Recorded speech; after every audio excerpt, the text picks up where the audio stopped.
Hello, all of you. Welcome back to my YouTube channel. Today, we will be discussing on another topic of class ninth biology, that is carbon cycle. तो ये जो carbon cycle है, थोड़ा सा पहले carbon के बारे में बात करते हैं before starting up with the cycle. तो ये जो कार्बन है, इसका अगर हम बात करते हैं कि इसका chemical formula, then chemical formula is C. Nature में अगर हम कार्बन की बात करते हैं तो नेचर में कार्बन दो तरीके से पाया जाएगा। One, you will find carbon in its solid form. दूसरा, you will find carbon in its gaseous form.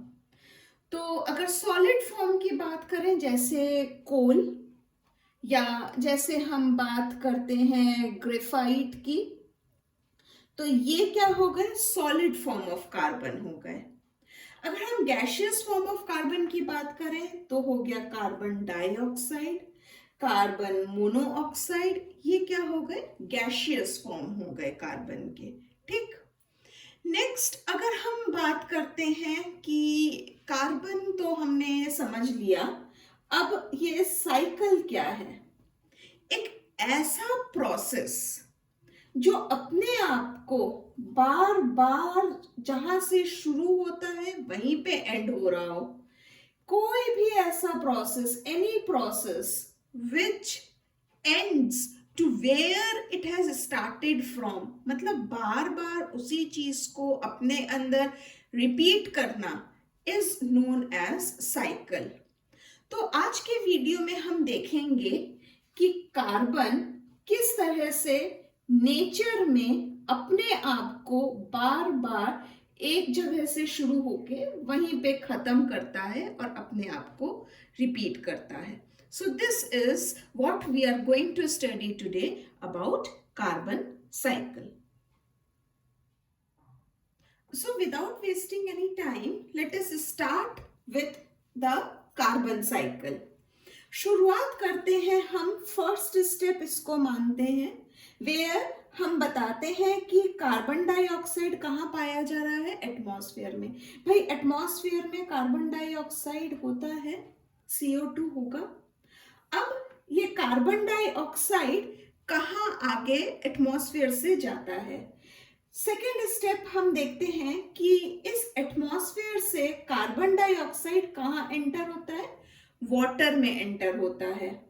जब वाटर में कार्बन डाइऑक्साइड जाएगा तो वो CO2 के फॉर्म में ना जाके वो कार्बोनेट्स के फॉर्म में वाटर में जाएगा।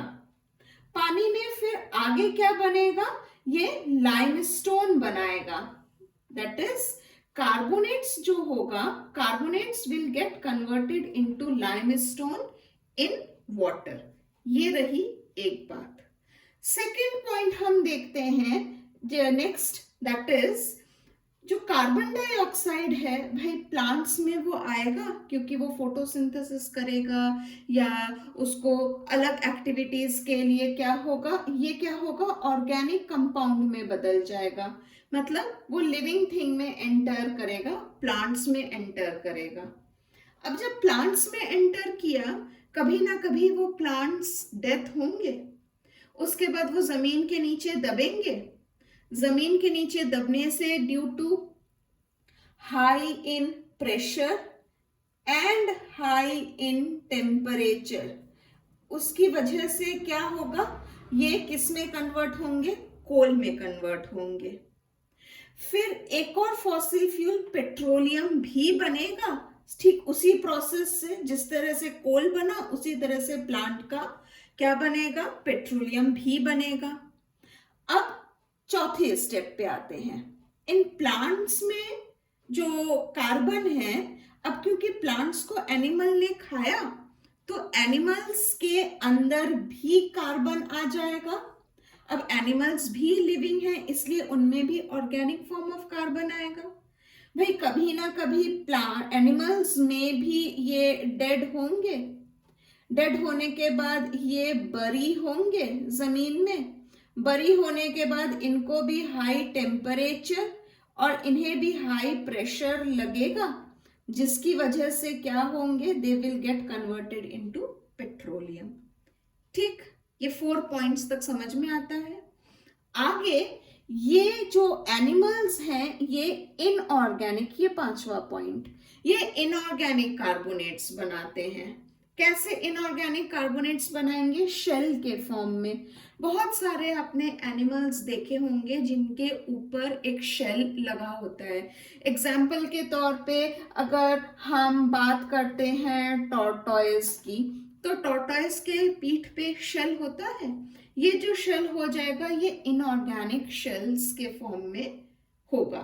फिर आपने शंख देखा है ना, वो शंख क्या है? That is also the outer skeleton of a animal. ठीक है, स्नेल का वो आउटर स्केलेटन है, वो भी शेल कहलाएगा। तो ये क्या हो जाएंगे? ये इनऑर्गेनिक कार्बोनेट्स होंगे जो कि एनिमल डेरिवेटिव्स से बने होंगे। ठीक, आगे क्या होगा भाई? ये जो एनिमल्स हैं ये रेस्पिरेशन करेंगे। रेस्पिरेशन करेंगे तो क्या होगा? कार्बन डाइऑक्साइड ये प्रोड्यूस करेगा। ये एनिमल्स जरूरी नहीं कि डेड होने के बाद हमेशा जमीन में बरी हो और इनको हाई टेम्परेचर और प्रेशर ही मिले। कभी कभी ये डिकम्पोजिशन भी होगा। दैट इज डिकम्पोजिशन मतलब इसका डिके होना, इसका सड़ना और गलने का काम भी होगा। जब ये सड़ेगा गलेगा तो उस समय भी क्या है? Huge amount of carbon dioxide जो होगा वो रिलीज आउट होगा। अब ये जो कार्बन डाइऑक्साइड यहाँ से और यहाँ से जो प्रोड्यूस हो रहा है ये आगे कहाँ जाता है? ये आगे फिर से जाके एटमॉस्फेयर में ही जाके मिलेगा। तो आपने क्या देखा? इसी हम एटमॉस्फेयर के कार्बन डाइऑक्साइड से स्टार्ट हुए और वापस हम एटमॉस्फेयर के कार्बन डाइऑक्साइड पे ही आके एंड होते हैं। तो ये एक क्या प्रोसेस हो गया? साइक्लिक प्रोसेस हो गया है। क्या हो गया? ये प्रोसेस अपने आप को बार बार क्या कर रहा है? रिपीट कर रहा है। ये कहाँ रिपीट हो रहा है? This process is repeating in nature. तो नेचर में ये प्रोसेस अपने आप को बार बार रिपीट कर रहा है। So this was all about carbon cycle. So students, बड़े ही शॉर्ट में आज हमने कार्बन साइकिल को समझा और उसके अलग अलग स्टेप्स को देखा। कहीं अगर आपको मेरी वीडियोस अच्छी लग रही हो then do hit the like option. आपको लगता है कि मेरी वीडियोस अपने फ्रेंड्स से भी शेयर करनी चाहिए then hit the share option. As I always say, sharing is caring and we are sharing knowledge here. हम अपनी knowledge जितनी share करेंगे हमारी knowledge उतनी ही बढ़ेगी। And if you have yet not subscribed my channel, do subscribe it. Comment में भी लिखिए कि क्या नया और आप चाह रहे हो मैं डालूं जिससे कि I can be a bit help to you all to score good marks. एक चीज और, ये हालांकि सीबीएसई क्लास 9th का टॉपिक है बट देन इसको बहुत अच्छे से यहीं से समझते हुए चलिए because it is not only for class 9th। आप अगर 12th की भी बुक उठा के देखते हो बायो की तो उसमें भी मिलता है। इवन नीट और एम्स जैसे कॉम्पिटिटिव एग्जामिनेशंस जो इतने क्रूशियल और इम्पॉर्टेंट एग्जामिनेशंस होते हैं उनमें भी कार्बन साइकिल से रिलेटेड क्वेश्चंस आते हैं। So do share my videos, do like them and do subscribe my channel. Thank you. See ya.